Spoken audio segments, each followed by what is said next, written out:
Now your 19 First Alert forecast. Certified most accurate since 2004. Well, Andy, today is a big game, the Browns-Steelers game. So for anyone making their way out to Muni Lodge or Huntington Bank Fields, how should they bundle up? Yeah, we've got some rain moving through right now. It's a chilly rain, but we're going to be more spring-like as we head later on. And I do expect breaks in the rain through the game. So what was originally looking like just an absolute soaker with this forecast, even just a couple days ago, we're looking at least not as bad right now. So here we go for tailgaters this morning. You're going to want to have that rain gear, of course, be under the tents as we're looking at showers through a lot of it. Once we get to midday, though, we'll rise to the mid and upper 40s, a break in that rain. And then for our 1 o'clock kickoff, Browns and Steelers, we're looking at perhaps a little bit of rain to start, but I do expect some dry time throughout the game as that south wind increases and temperatures will be into the 50s, so certainly milder, relatively speaking. There may be a little bit of rain to finish off the game, but just not a total soaker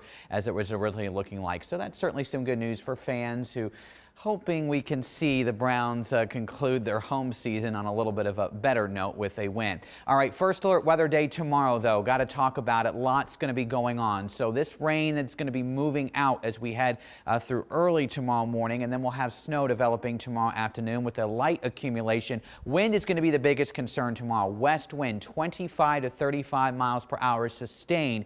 Gusts in the 50 to 60 mile per hour range. And when you get that high, you have to start thinking about power outages are likely, could be widespread. We'll see how bad it is with trees and power lines that could be coming down.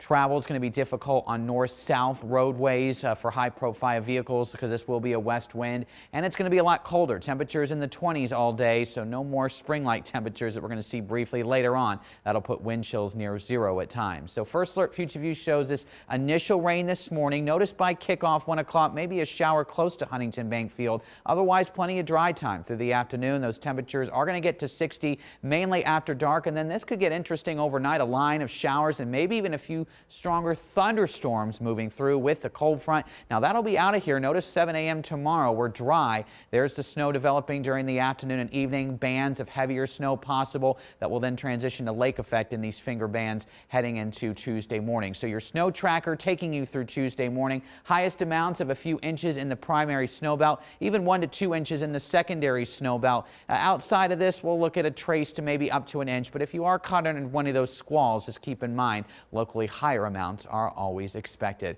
First Alert 7 days shows an active pattern. More snow chances continuing through the new year with very cold temperatures. Still cold, but at least getting a bit more sunshine as we head into the first full weekend of 2026.